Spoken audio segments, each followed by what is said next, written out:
Braden Huff exploded early last season, but faded against stronger competition. What might be in store for the big left-hander in year two?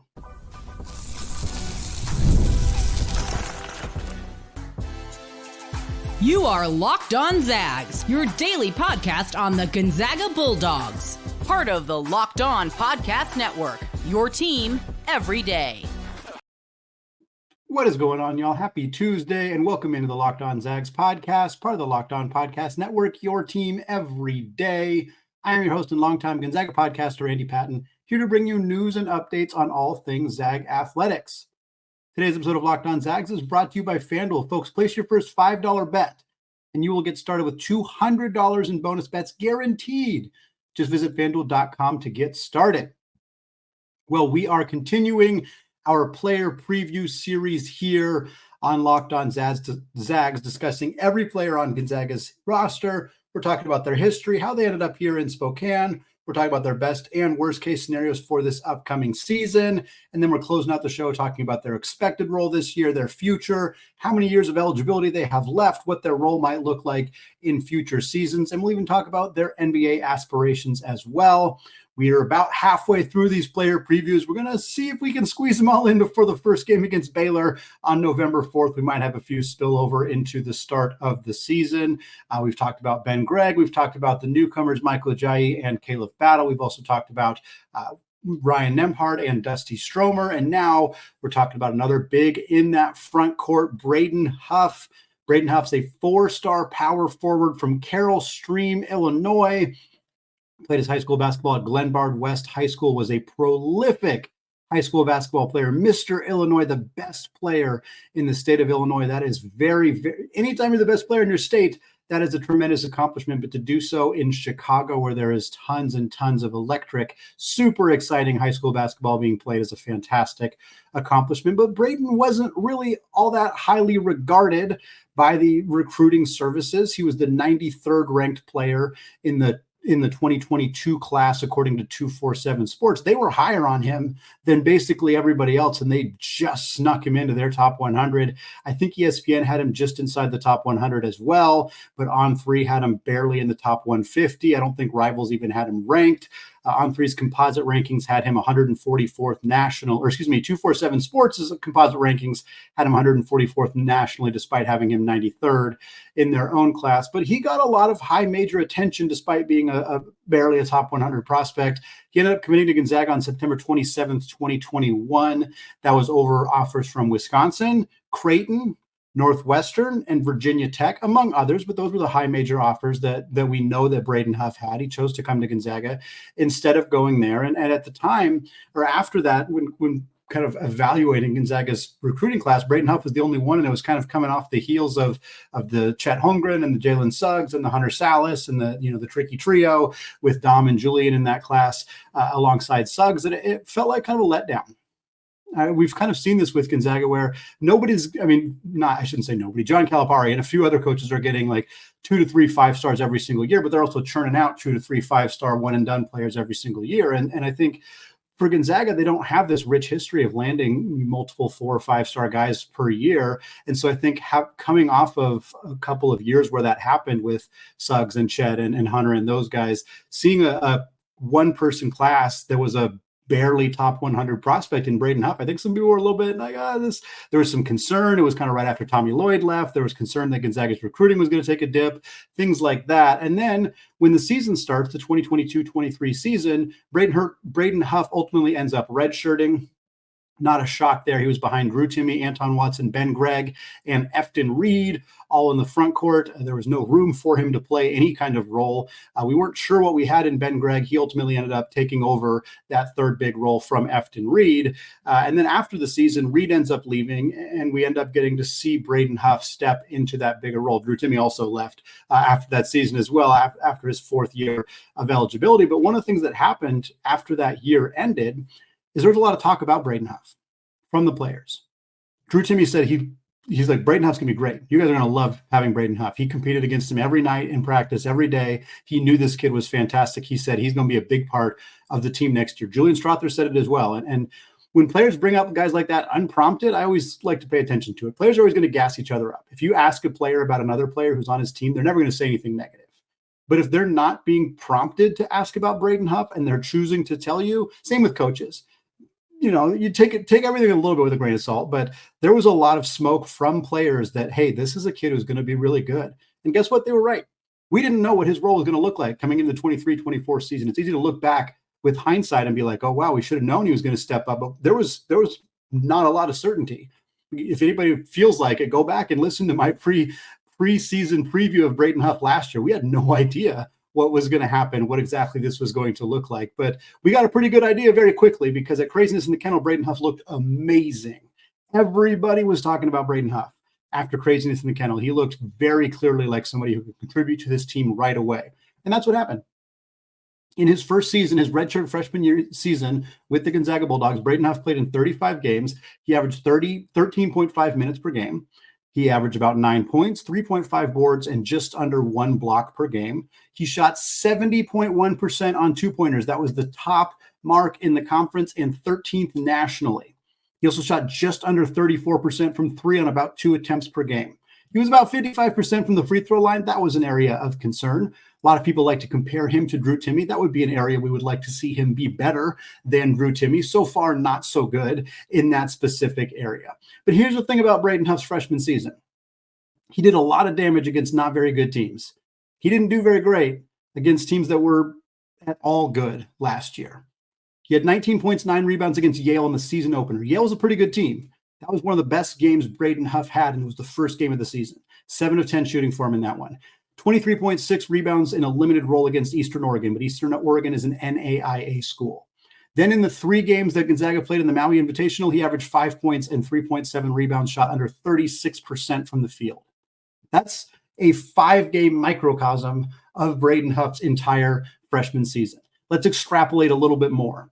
Braden Huff played 15 games where he had 10 or more points last year. 3 of those 15 games were against tournament teams. One of them was Yale.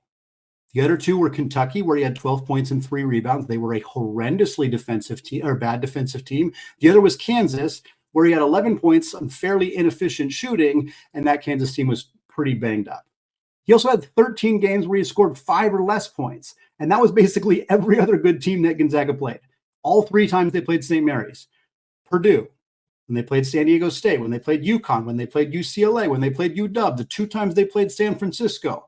Those were all games that Braden Huff had less than 5 or less points, I should say. So that was an area of concern for Braden Huff. Can he bring it against good teams? And obviously part of that is that when Gonzaga plays good teams, they tended to play Graham Ike more, so Huff played less minutes. But even when given bigger opportunities, like situations where Graham got in foul trouble, we did not see Huff step up in those contests.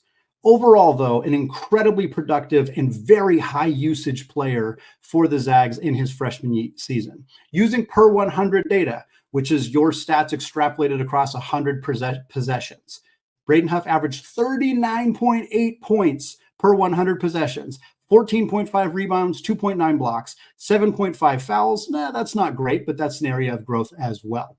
The 39.8 points would have led the Zags last year. Same with the 2.9 blocks, same with the 7.5 fouls. Overall, Braden Huff's usage rate, which is just exactly what it sounds like, was 28.4%. That was the second highest mark on the team behind Graham Ike at 29.5%. Again, Braden Huff also had the highest block rate on the team. He had the lowest turnover rate on the team. That's a fantastic stat for a big man. His win shares per 40, that is the amount of wins you would expect him to add to your team per 40 minutes. The average is 0.1. 0.1 win share per 40 minutes is considered average. Huff's was 0.269. That is huge. That led the team. Ike was next at 0.263. For reference, Anton Watson, widely considered Gonzaga's best player, best well-rounded player last year, was 0.223. Huff, again, 0.269. Again, a lot of this data, these kind of metrics are going to show added value to a player who was very good in a limited role, which means the question for Huff becomes now, can he sustain that success, that efficiency, that productivity in a bigger role? And perhaps more pertinent for this upcoming season, is he even going to get a bigger role? And that's what we're going to talk about next, because Huff looks like a potential sophomore breakout. It's easy to project big things for him coming into his second year, but will he play enough to get that kind of role? We're going to talk about his best and worst case scenarios for this upcoming season, coming up in just a second. But first, folks, it's time for our Roy Player of the Week. And since the season hasn't started yet this week, we're showing some love to Braden Huff. Who else could it possibly be? We are tossing $10 down on Braden Huff right now through Roy, the ultimate platform where you get to directly support your favorite student athletes. Download Roy now on iOS or Google Play or on the Google Play Store. No middleman, no collective making the decisions for you. You decide who gets the backing, and it's easy as just a few clicks. Here's the best part. With Roy, you know exactly where your money's going. Roy gives you the power to decide who gets your support. Time to put your money where your mouth is. Every contribution from fans like us helps keep athletes committed to the team. And if they decide to transfer, you get your money back. How's that for transparency? So what are you waiting for? Download the Roy app today and make your contribution. Not only are you supporting the athlete's journey, but you're also helping to keep our team strong for next season. Remember, if they stay, you win. And if they leave, no worries. You get your cash back. That wraps up our Roy Player of the Week segment. Don't forget, if you want to support more athletes and be part of their success stories, Roy is the way to go. Keep those contributions coming, and let's change the NIL game. All right, folks, segment 2, still Andy Patton, still Locked On Zags podcast, and we're still going through our Braden Huff player preview episode, getting you ready for the upcoming Gonzaga basketball season, talk about every player on the roster. Segment 2, we always do our best and worst case scenarios. For those of you who are longtime listeners to the show, whether long time is in the last couple of weeks, or if you've been listening to these player preview episodes for the last couple of years, you know that there's a caveat here. We do best case within reason, worst case without injury. Worst case scenario for every player is that they get hurt and miss the season.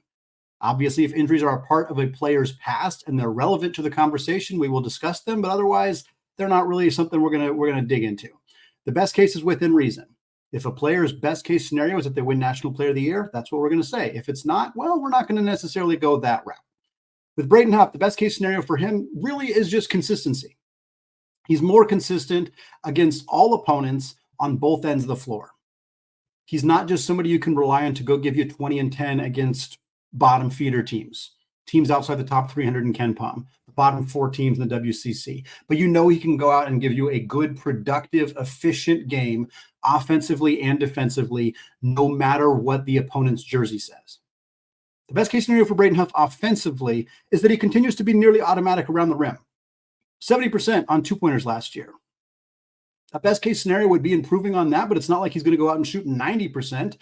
We're not going to see a dramatic increase there. 75 would be otherworldly good.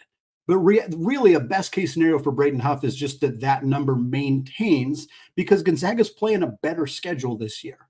There are not as many Mississippi Valley States and Jackson States and teams of that ilk on the schedule. So if Braden Huff can maintain a 70% 2-point rate this upcoming season against better opponents, that's a big win.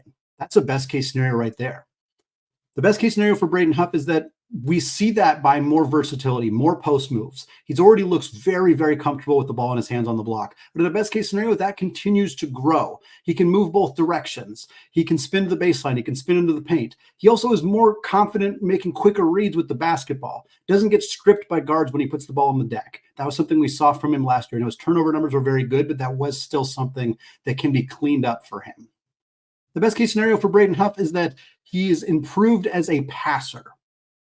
All Gonzaga bigs, especially high usage bigs like Braden Huff and Graham Ike and Drew Timme and Shemek Karnowski and Philip Petrusev and on and on and on, all of them have to learn how to be able to make reads out of the double team, get rid of the basketball, see that coming, be able to anticipate and make those plays. It's just a fundamental part of being a Gonzaga low post big man.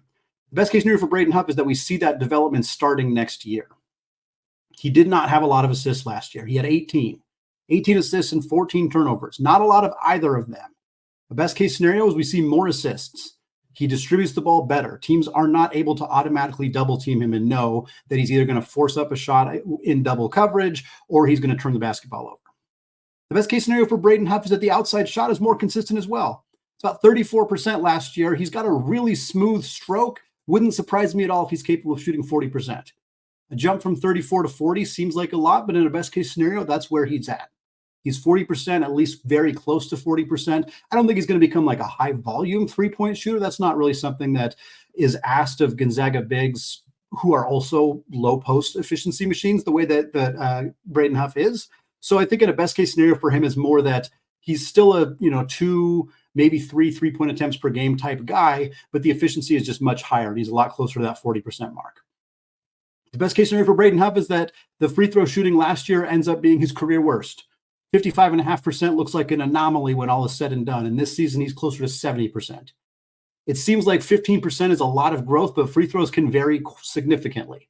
And if you worked on him hard throughout the offseason, we could see him be 10 to 15 percentage points better from the charity stripe, which is a huge boost for Gonzaga. It gives them more free points. It forces defenses to not be as willing to foul him in situations where they know, hey, we're going to give up 2 easy ones if we don't put him on the line. And if we put him on the line, we might only give up 1. The best case scenario for Braden Huff is that his biggest area of growth is not offensively, but that it is on defense.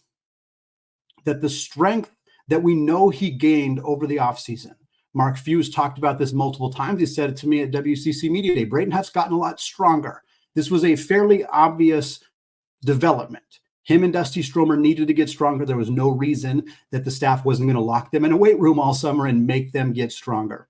But the best case scenario for Braden Huff is not only that he is physically stronger, but that strength is functional.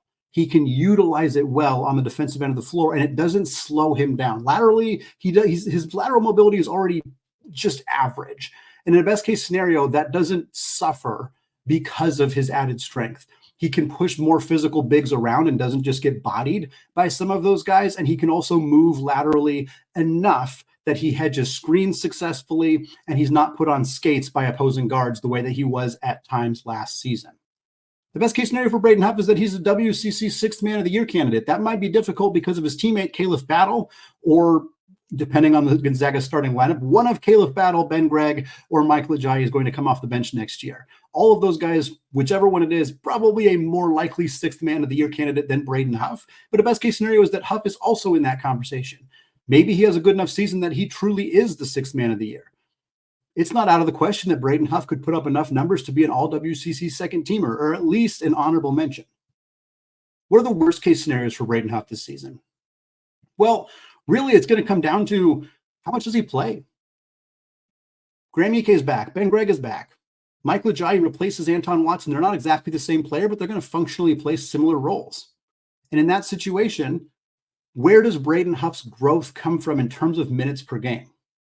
And if he's only playing 12, 13, 14 minutes per game like he did last year, the worst case scenario is that it stalls his development. That would be uncharacteristic. We've had many Gonzaga bigs who have not seen a steady, guaranteed improvement in minutes per game every single year. It doesn't always happen linearly like that. Ben Gregg didn't play much his first couple of years. Look at him now. Anton Watson steadily improved, but he was not starting right away. He wasn't playing huge minutes early in his career. Sam Dower didn't start till his senior year, and he had a fantastic final year. It doesn't always happen linearly, but for Ben Gregg in a worst case scenario, and we may not know it right away, but the worst case is that the development doesn't continue to happen at the rate we're expecting that it will, in part because he's not getting a lot more playing time this year. The worst case scenario for Braden Huff is that he just doesn't take that step forward against better opponents. And he doesn't get the opportunity to. There's not a lot of bottom feeders on Gonzaga's schedule. The teams that Braden Huff beat up on last year, they're not playing them this year. They're not playing Eastern Oregon. They're not playing any teams in the SWAC. They got some bad teams. Long Beach State is like 274 in KenPom preseason, but most of Gonzaga's worst games are in conference play. Pacific, San Diego, Portland, teams of that nature, whereas their non-conference games, even their kind of quote-unquote, mid-major bye game like UMass Lowell and Nichols and some of the other teams, Bucknell, they're a lot better than the teams that Braden Huff beat up on last year. And in a worst case scenario, he doesn't take that. He can only beat up on bad teams, and there's not enough of them on the schedule for him to put up super productive numbers this upcoming season. The worst case scenario for Braden Huff is there's not improvement in the 3-point shooting and free throw shooting. I don't think we'll see massive regression. There's not a lot of regression to be had from the free throw line, but in a worst case scenario, he's still in the 50s. And he's not over 35% from 3. It's possible he's even lower than that, 30% from 3. And defensively, the worst case scenario for Braden Huff is, again, he got stronger, but he's less mobile. he doesn't know how to use that strength. He's still getting pushed around by bigs, or he's just a foul machine, and he struggles to stay on the floor because he's constantly committing fouls. Guys like Mitchell Saxon are putting him out of the game because he keeps fouling them. They play Umar Ballo in Indiana. He gives them all sorts of problems in the battle for Atlantis. Those kind of players create problems for him. The worst case scenario is that he struggles to hedge ball screens. He gets put on skates in switches and is somebody who's a liability on the defensive end of the floor. And because Gonzaga has enough bigs, he just doesn't play in those games. He's playing 5 minutes per game against the better teams that Gonzaga plays. And in a year where they don't have as many bye games on the schedule, that just means his overall production dips. Instead of playing 14 minutes a game, he plays 11 minutes a game. Instead of averaging 9 points, he averages like 6.5. His efficiency maybe doesn't plummet, but it doesn't improve. And at the end of the year, we're looking at a player who has numbers fairly similar / potentially even worse than what he did last year, and we're concerned. Graham Ike is probably gone. Ben Gregg and Mike Lujayi, they are gone. And we're like, is it okay for Braden Huff to be our starting center entering his junior year? How many bigs do we need to get in the transfer portal? That's what I want to talk about to close out the show. What do we actually expect Braden Huff's sophomore season to look like? What are the actual numbers, the actual role, all of that? And what is his future in Spokane? What does his future potentially hold in terms of being an NBA player? We got answers to all that and more coming up here in just a second. But first, folks, let's talk about FanDuel. NFL fans, you can start the season with a big return on FanDuel, America's #1 sportsbook. Right now, when you get a hunch in the middle of the game, you can check out the latest stats, view live play-by-play, and so much more, all on the same page where you place your bets. And you get started right now with $200 in bonus bets. That's guaranteed when you place your first $5 bet. And right now, Gonzaga's, they're back up to plus 2,000. There was like a week where the FanDuel odds for them to win the 2025 National Championship dropped to plus 3,000. I hope you all found that opportunity to knock down that bet because those odds were way too low. They're back up to plus 2,000. And folks, that's still pretty good odds. Check it out. It's well worth the $5 investment, especially since you get $200 in bonus bets guaranteed, whether that bet wins or loses. So check it out, FanDuel.com, America's #1 sportsbook. All right, folks, segment 3, still Andy Patton, still Locked On Zags podcast, and we're still going through our Braden Huff season preview episode here, talked about his history, how he ended up being a high school basketball star in Illinois to ending up on Gonzaga's bench for a year to having a very productive freshman year. We also talked about his best and worst case scenarios for this upcoming season, and now we close out the show looking at his more expected role, somewhere in the middle of those best and worst case scenarios, as it so often is. We're also going to talk about his future. He's got a couple years of eligibility left. What might that look like? And does he have a shot of playing in the NBA? We'll start with his expected role. And it's this year, these expected roles have been a lot easier than they've been in the past because most players are returning. A little bit more difficult to figure out what we're going to do with Caleb Battle or Mike Lujayi or when we get to Emmanuel Innocente or some of those guys. But for the most part, a lot of players are coming back and are going to fill fairly similar roles to what they had last year. And that's more or less what I expect for Braden Huff. Graham Ike is the starting 5. I expect Ben Gregg's going to be the starting 4. I expect Mike Lujayi is going to be the starting 3. And I expect he and Ben Gregg are going to play a ton of minutes at the 4. I expect Graham Ike to play around the same 25, 28 minutes per game like he did last year. And I expect Braden Huff to play the majority of the rest of those minutes. Like I said, because Gonzaga doesn't have as many like Mississippi Valley State teams that are going to finish in the 350s in Ken Pom on the schedule, there's a possibility that those games where Braden Huff played 20, 22, 25 minutes because they just didn't play Graham in the last 12 minutes of the game because they didn't need to, there's probably going to be a few less of those games this year. So honestly, I wouldn't be surprised if Braden Huff's overall end of season minutes per game is actually a little less than it was last year. That feels counterintuitive for a developing big to play less, especially a player we expect to be better as a basketball player. But that's the nature of being on a really good team that's trying to win a national championship. Sometimes really good players get relegated to the bench. And again, I don't think Braden Huff's playing time is going to plummet. I expect he'll still be in that 12 to 15 minute per game range. I just think it's possible that instead of being right in the middle of that range at 13.5, that he's maybe on the lower end of that, maybe somewhere in that 12 point something range in terms of total minutes per game. Again, some games it'll be over 20, some games it'll be under 5. I just think that's going to be the reality of the situation. It depends on the opponent. It depends on how many fouls Graham Ike picks up. And it depends on how many fouls Braden Huff picks up himself. Other than that, I think we're going to see fairly similar production outside of that, not just in terms of minutes per game, but otherwise. I do think he'll be slightly less efficient on 2-pointers, but I think he'll make up for that efficiency by shooting better on threes and better from the free throw line. Again, 70% on 2-pointers is incredibly good, but a lot of that came against some very, very bad opponents. So something like 66%, still really good. Again, he led the WCC last year. 66% would still be a top 10, top 5 WCC player. He was top 15 nationally in field goal percentage. So dropping down a little bit in that area, nothing wrong with that. I think he's somewhere in the 66, 68% from twos, but I think we're going to see him be closer to 35, 36% from three, and hopefully over 60% from the free throw line. Projecting how he does at the free throw line, hard to know. I want to see him improve from the free throw line, don't get me wrong, but another area there is mostly just getting better at getting to the line. His free throw rate per 40 was pretty good last year. It was second on the team behind Graham Ike, but being able to draw contact, pump fake guys, get him in the air, get to the free throw line, that's an area I'd like to see him grow as well. Not only make more free throws, but do a better job of getting there. And I think that's something we'll see from him. Other stuff, I expect that he's going to be a better defender. Most Gonzaga bigs struggle, most bigs in general, this is not tied to Gonzaga specifically, most bigs struggle their first season of college basketball. It's really hard to defend at the Division I college basketball level. And I think Braden Huff is athletic enough, he is intelligent enough, he is a hard enough worker that he will be better. He will be better because he is stronger. He will be better because he works on his lateral mobility. He will be better because he works really hard on learning how to hedge those screens, learning what is asked of him, what he needs to do, how the best way to go about that is, so that he can be productive in that situation and not put himself in situations where he has to guard guards one-on-one, not put his teammates in positions where they're slow rotating, getting under a screen and getting into the defense, getting back onto their man. Like, those are areas that I want to see him improve, and I think we will see that. Does that mean he's suddenly going to be an elite defensive player? Probably not, but I think he will be better. I think he is also Gonzaga's best rim protector. I think part of that is not a great thing, not necessarily because of Braden, but because they don't have any other really good rim protectors. But I do think that is a role that he needs to fill as much as possible. When he is on the floor, he needs to impact shots at the rim as much as possible, and he needs to do that without fouling.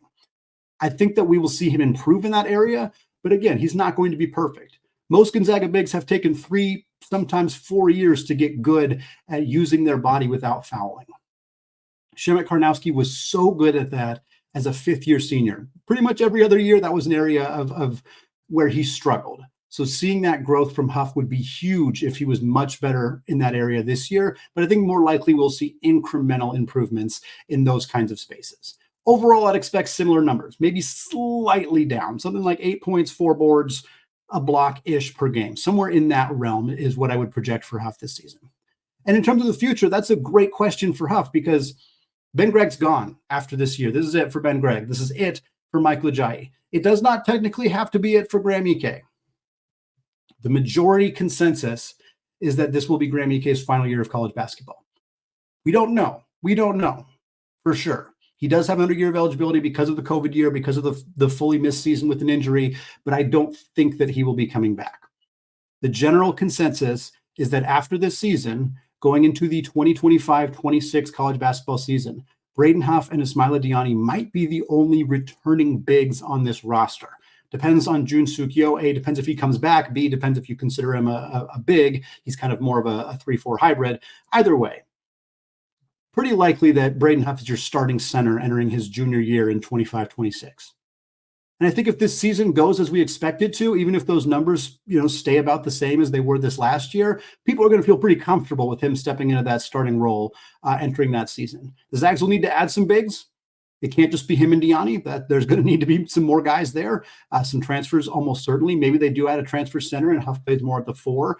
Maybe they add some 4s and they kind of feel confident with Huff playing the 5. I'm not sure how it's all going to shake out. That's a long ways from now. But I think the general consensus is that Braden Huff is playing this season as a backup, but that his next 2 years, if he stays all 4 years that he's eligible, he will be Gonzaga's starting center. Quickly looking ahead to Braden Huff's potential NBA future, he's a 6'10" big man who's efficient around the rim and can shoot the 3. That's going to get you attention. It should get you attention. Having said that, right now he's not there. There are pretty significant improvements that need to be made. Not saying they can't be or they won't be, but they need to be made for him to truly be an NBA draft prospect.